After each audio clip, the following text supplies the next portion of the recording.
মহামান্য রাষ্ট্রপতির ভাষণের উপর আলোচনায় অংশগ্রহণ করবেন ঝিনাইদহ 1 আসন থেকে নির্বাচিত মাননীয় সদস্য জনাব মোহাম্মদ আসাদুজ্জামান।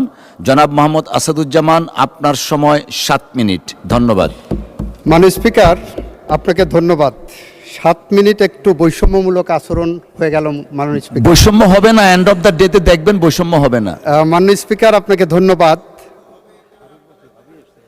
হ্যাঁ, মাননীয় স্পিকার, আপনার মাধ্যমে এই সংসদে, এই মহান সংসদে আমি বিরোধী দলীয় নেতা সহ বিরোধী দলীয় সকল সংসদ সদস্যকে ধন্যবাদ জানাতে চাই। ধন্যবাদ জানানোর কারণ, বীর মুক্তিযোদ্ধার যে সংজ্ঞা নির্ধারিত করা হয়েছে জাতীয় মুক্তিযোদ্ধা কাউন্সিল আইন 2026-এ, সেই সংশোধনীতে 1971 সালে বাংলাদেশের যে সমস্ত দামাল ছেলেরা পাকিস্তানি হানাদার বাহিনী এবং তাদের এদেশীয় দোসর, তৎকালীন মুসলিম লীগ, তৎকালীন জামাতে ইসলামী, তৎকালীন নেজামে ইসলামী এবং আলবদর আলসামস বাহিনী রাজাকারদের বিরুদ্ধে যারা সংগ্রাম করেছিলেন, তাদেরকে বীর মুক্তিযোদ্ধা হিসেবে যে আইন এই সংসদে পাশ হয়েছে, সে আইনে জামাতে ইসলাম বিরোধিতা করেননি কার্যত, এবং সে আইনে এনসিপির পক্ষ থেকে লিখিতভাবে অনুসমর্থন জানানো হয়েছে। এই কারণে তাদেরকে ধন্যবাদ জানাচ্ছি মাননীয় speaker. By operation of law and interpretation, তাহলে এটা ইস্টাবলিশড হয়ে গেল যে 1971 সালে বাংলাদেশের স্বাধীনতা যুদ্ধে কারা বিরোধিতা করেছিলেন, কারা খুন, গুম, ধর্ষণের সাথে জড়িত ছিলেন, যারা বাংলাদেশের অগণিত অসংখ্য মানুষের জীবন কেড়ে নেওয়ার সাথে জড়িত ছিলেন। মাননীয় স্পিকার, আমরা যারা আজকে এই সংসদে দাঁড়িয়েছি, আজ থেকে প্রায় 2 বছর আগে আমাদের এবং ওনাদের জায়গা এক ছিল। আমরা নির্যাতিতদের পক্ষে ছিলাম। এই বাংলাদেশ 2 ভাগে বিভক্ত ছিল। এক ভাগে ছিল ফ্যাসিস্টরা, গুটি কয়েক লুটেরা, গুটি কয়েক খুনি, আর একদিকে ছিলাম আমরা সবাই, ওনারা এবং আমরা। সেখানে আপনিও ছিলেন মাননীয় স্পিকার। মাননীয় স্পিকার, আমরা মাঝে মাঝে বলি এই বাংলাদেশের যা কিছু শ্রেষ্ঠ অর্জন, তার সব কিছুর সাথে শহীদ রাষ্ট্রপতি জিয়াউর রহমান এবং তার পরিবার জড়িত আছে মাননীয় স্পিকার। মাননীয় স্পিকার, আমরা বলি জুলাই গণ অভ্যুত্থানের মধ্য দিয়ে অর্জিত এই বাংলাদেশে যে সংসদ গঠিত হয়েছে, এই সংসদ আগামী দিনে একটি বাংলাদেশ গড়তে চায়, যে বাংলাদেশ 71-এর মুক্তিযুদ্ধের চেতনার মধ্য দিয়ে অর্জিত এই বাংলাদেশে আমরা যাতে 90-এর গণ অভ্যুত্থান এবং 24-এর গণ অভ্যুত্থানকে ধারণ করে, চেতনাকে ধারণ করে আমরা এগিয়ে যেতে পারি। মাননীয় স্পিকার, মাননীয় স্পিকার, আমরা বিশ্বের দেশে দেশে দেখেছি বিপ্লব ঘটেছে, ফরাসি বিপ্লব ঘটেছে, জুলাই বসন্ত এসেছে, আরব বসন্ত এসেছে, অরেঞ্জ বসন্ত এসেছে।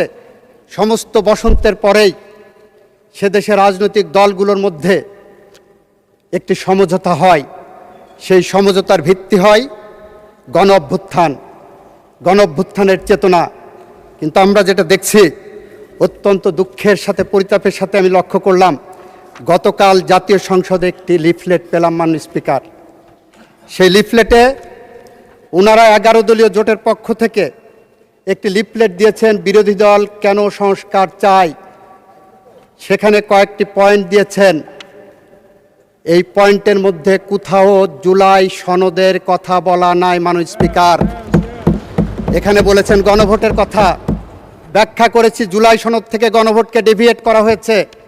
That is a fraud on the constitution and that is a fraud on the law. এটা আমরা বলেছি। এখানে কোথাও জুলাই জাতীয় সনদ, যেটা 33টি রাজনৈতিক দল স্বাক্ষর করেছিলেন, তার কোথাও নাম চিহ্ন এখানে নাই মাননীয় স্পিকার। এটা পড়তে যে মনে হলো 33-এ পাশের একটা থিওরি আছে মাননীয় স্পিকার। এই যে আমরা 33-এ পাস পরীক্ষা করি না, আমাদের দেশে এক্সামিনেশন সিস্টেমে 33-এ পাস, এটা পড়তে যে মনে হলো কি আমি 33-এ পাশের স্টেজে আছি। তেত্রিশে পাশ আসলো 1858 সালে।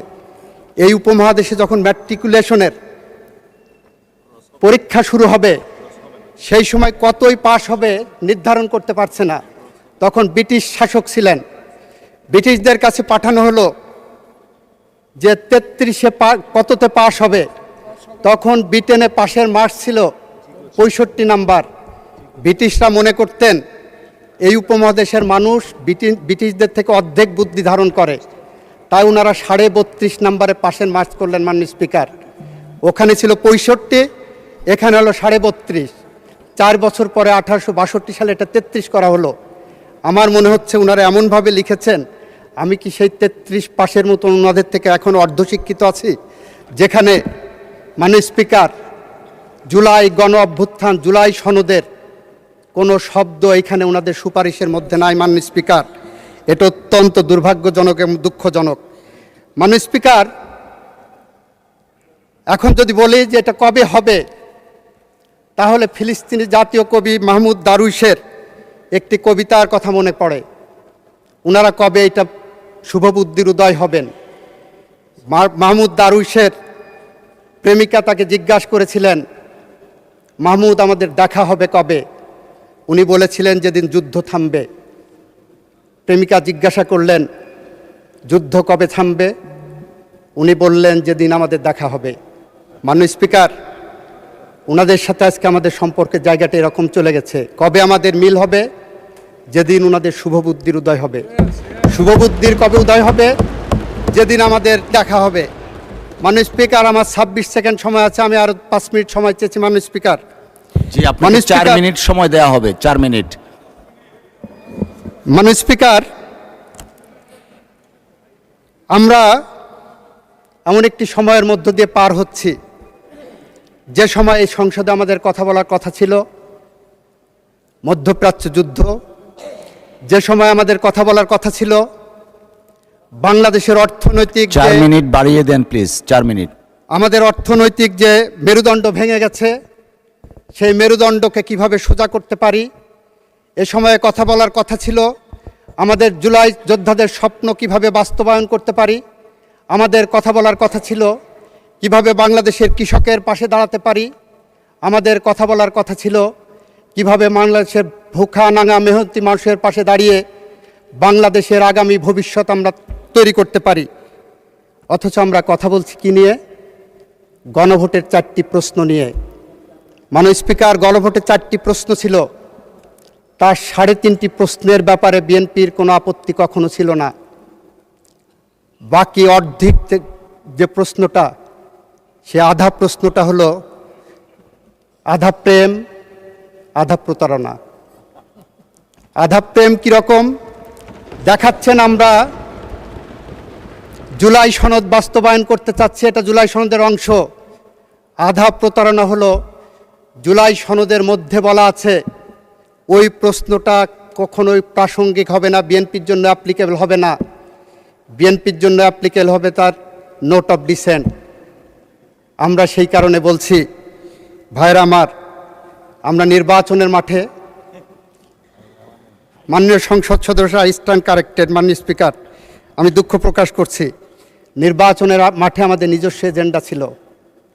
নির্বাচনের মাঠে যখন মা বোনের কাছে ভোট চাইতে গেছি, তখন শুনেছি বেহেশতের টিকিট নাকি কেউ বিক্রি করেছেন। মাননীয় স্পিকার, আমি নিজে কানে শুনেছি, আই এম দ্য উইটনেস।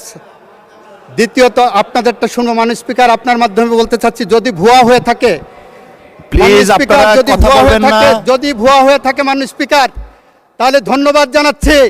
তাহলে জাতির কাছে যারা বলেছিলেন ধানের শীষা যাতে দাঁড়িপাল্লায় আসলে বেহেশতের টিকিট পাওয়া যাবে, তাহলে আজকে তারা স্বীকার করছেন তারা বেহেশতের টিকিটের ধারক নয়। মাননীয় স্পিকার, আমাদের আজকে কথা বলার কথা ছিল ফ্যামিলি কার্ড নিয়ে, কিভাবে আরও বেশি পরিশীলিতভাবে ফ্যামিলি কার্ড 4 কোটি মানুষের কাছে পৌঁছে দেওয়া যায়। ওনাদের উচ্চারণ করার কথা ছিল ফ্যামিলি কার্ডের বিরুদ্ধে কোনো অনিয়ম হচ্ছে কিনা, কোনো দলীয়করণ হচ্ছে কিনা, কোনো দুর্নীতি হচ্ছে কিনা, সে মর্মে কোনো আলোচনা নাই। মাননীয় স্পিকার, কৃষক কার্ড নিয়ে, কৃষকের ভাগ্য নিয়ে কোনো আলোচনা নাই। মাননীয় স্পিকার, মাননীয় স্পিকার, ইমামদের জন্য ভাতা চালু করা হয়েছে, আমাদের মাননীয় প্রধানমন্ত্রী করেছেন, সেই মর্মে কোনো আলোচনা নাই মাননীয় স্পিকার, ধন্যবাদ নাই। আমি ধন্যবাদ জানাতে চাই মাননীয় বিরোধী দলের মাধ্যমে ওনাদের সংসদ সদস্যদেরকে। এই সংসদ মাঝে মাঝে নির্জীব হয়ে গিয়েছিল, মাঝে মাঝে অনাহুত কারণে, উইদাউট এনি রিজনেবল গ্রাউন্ড ওনারা বয়কট করেছেন, উত্তেজনা সৃষ্টি করেছেন। এখনও যেমন উত্তেজনা সৃষ্টি করলেন, এতটুকু যদি না থাকে, প্রেমের কি স্বাদ বলো যদি কাটা না থাকে। আমরা সেই কারণে মাননীয় স্পিকার বলছি, আসেন বাংলাদেশকে গড়ি, আসেন শহীদ রাষ্ট্রপতি জিয়াউর রহমানের আদর্শে গড়া যে বাংলাদেশ। আপনাদেরকে ধন্যবাদ জানাই, অনেকে শহীদ রাষ্ট্রপতি জিয়াউর রহমানের আদর্শের কথা বলেছেন, খালেদা জিয়ার কথা বলেছেন। আসেন সেই স্বপ্নের সিঁড়ি বেয়ে হেঁটে চলি। যদি আমরা ব্যর্থ হই, তাহলে কবি হেলাল হাফিজের ভাষায় আমরা উত্তর পুরুষের ভীরু কাপুরুষের উপমা হয়ে থাকব। নিশ্চয়ই আপনারা সেটা চান না, আমরা তো চাই না। আসেন সেই পথ ধরে হাঁটি। ধন্যবাদ মাননীয় সদস্য, ধন্যবাদ মাননীয় সদস্য। মাননীয় সদস্যবৃন্দ, আমরা মহান জাতীয় সংসদে সর্বদাই একটা শৃঙ্খলা চাই। আজকে মাননীয় সংসদ নেতা যে ডিসেন্সি এবং শৃঙ্খলার নিদর্শন দেখিয়েছেন, আমরা অন্যান্য সম্মানিত সদস্য, মাননীয় সদস্য যারা আছি, তারা আমরা একটু অবজার্ভ করব। আজকে মাননীয় সদস্য বক্তব্য রাখছিলেন, মাননীয় আইনমন্ত্রী, উনার সামনের আসন ছিল মাননীয় সংসদ নেতার। যেহেতু ফ্লোর ক্রসিং হয়ে যাবে, উনি তৃতীয় সারিতে বসলেন। সো এইটা আমি একটা এক্সাম্পল দিচ্ছি towards all the others honourable member, let us learn. অসংখ্য ধন্যবাদ। আলোচনায় অংশগ্রহণ করবেন ঢাকা 2 আসন থেকে নির্বাচিত